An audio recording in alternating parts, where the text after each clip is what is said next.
Good morning. I'm here again today at MageeNews.com with someone I imagine many of you do know, and this is Deborah Ware, our principal at Magee High School. I think we're all aware that there's been rumbling all in the school. I don't think at all I'm stepping on your toes here, not at all. But being a principal isn't easy. Being a parent isn't easy. Being a student isn't easy. But there have been a lot of questions that have come up that people have wanted to know. And I asked Deborah if she would give me kind of a candid interview to just let's talk. Let's more or less just talk. Because I think people, we only hear one side of something and we don't hear maybe the other side and let people know about it. Now, one of the I guess you could call it criticisms, we'll just put it out there, that I have heard is that you are untouchable, that you are not available to your students, parents, teachers. How do you feel about that? Well, Sue, first I want to thank you for having me today, and so we can clear up some of this miscommunication is what I say. And it's not that I don't believe that's true, that I'm untouchable. Many parents will tell you that if they will call the secretary, Miss Page, and make an appointment, I will be happy to see them.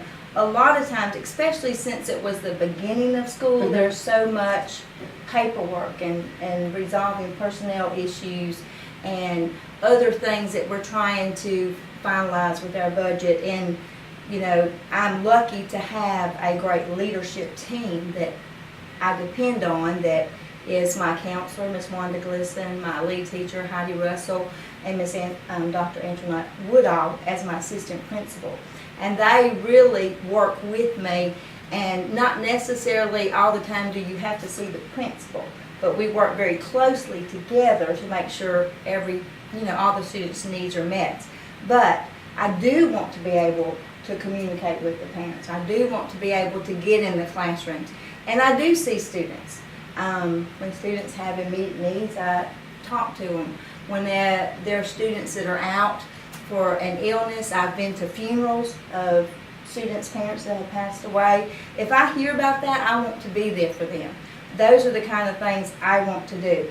But a lot of times I make my calls late at night. So I'll tell people, if you see a 228 area code, because I still have that, it will be me calling a parent, trying to, there are lots of nights that I'm on the phone till 9 or 10 o'clock at night, trying to resolve any types of issues. So I don't think that's necessarily true. And if you feel that way, I wish they would approach me and call me and let me know so that I can resolve any of those issues. Well, I'm sure that's true, because most people think they can just walk in your door. Right. And I know just from here, you're on a time schedule, right. and it's not that you don't want to talk to someone or you're not worried about their problem, and you are right, you've got a fantastic support staff. Right. But you really do. You are so fortunate, because all of those ladies are good. They're all very qualified, and I'm sure can handle most any situation that would need to come on up the ladder.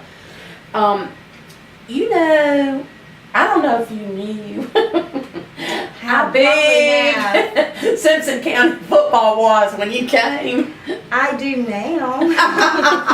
I'm just saying, you about don't mess with the and I understand that. And I have tried to rectify that also. I don't know if the football team told you that, they're building also, because they have new coaches. Right. And leadership, and the coaches really are striving to do excellent things. I think they got a great coaching staff, and the kids coming together as a team. So once they beat my former school, out of my own pocket, I told them what a wonderful job and how proud I was that I bought them pizza the Friday after. I did not realize what I had entailed and how expensive that was going to be. But I did want to reward them, and I do care about the kids, and I want to reward them, and I want them, and I always am talking to them and telling them of how great the athletics are, and how they can, the scholarships that are available, and that You know, when you have a winning team, you have a lot more colleges come look at you. Mhm. And Coach Now has a lot of great connections He to does. get that. He does. And so I do look forward, you know, to having that with our team. And I'm looking forward to going on and winning the playoffs and going on to the national championship personally. That's right. That's right. What about the deal with pep rallies? I can't skirt that because Right, go ahead. I'm sorry, you It's know, okay. they just about crucified It's you okay. over that. So Yes, they did. And look, I'll take that one. I'll say, yes, I made a mistake. I don't mind saying I made a mistake because I think any good leader will say that they've made a mistake. I was looking at the overall picture, trying to get the instruction time and trying to get everything in there for the students. And that's why I suggested plus the seniors could go. I moved it up to not to start till like 7:40, but it still, you know, created problems. They weren't, so we did the next one. The cheerleaders actually picked the time, which was 8 o'clock. And then they picked the next time, which was right after, you know, the Trojan, used to be Trojan time, homeroom.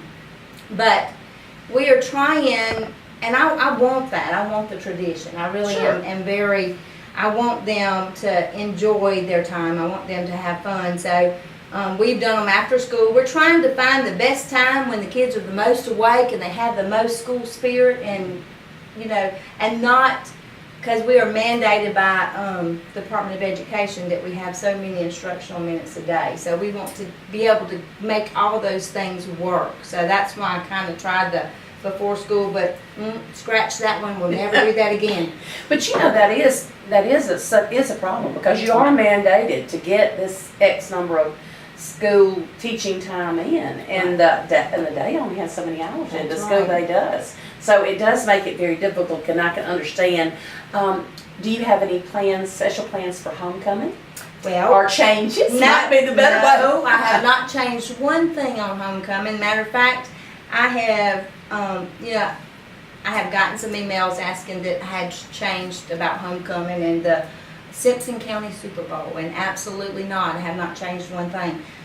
The student council and the student council sponsor have always been in charge of that. And I met with that sponsor and said, do it like you've always done it. We want it to be the same. It's like heaven above, don't change it. Don't change a thing, yes. Let's don't try No, anything or The anything. only thing I did I want to do this year, because another thing that I got crucified on, and not necessarily was all my fault, was the senior walkthrough. Yes. And there was some miscommunication about how I wanted to have that done, so I want a do-over. There you go. So I had talked to some of the seniors, and I said, let's start a new tradition. Mm-hmm. This will be your your last homecoming that you'll ever attend in high school. So on that Monday, let's start out with a pep rally in Trojan Park, and then let's do the senior walkthrough. Let's let them have their day, let them have their time. And, you know, state tests are over for retesters, so I want to, because I think it's very important that my seniors feel worth and that they feel valued, and I do want them to enjoy that. I also am looking forward to the senior walk, which we do in between prom and graduation, where they do the hats of careers and all that. I'm excited. I've heard a lot of great things about that. So, no, I can promise you I'm not changing any more tradition if I know about it. Well, I think you can tell from what Deborah's telling you, or Mrs. Ware, I guess I should Yes. say, is that, you know, it's true. We all deserve a do-over. And you come in trying, and you want the best. So it's not that you come in to destroy, it's that you come in to build. We're going to do an additional interview on this, and I hope you'll check out part 2.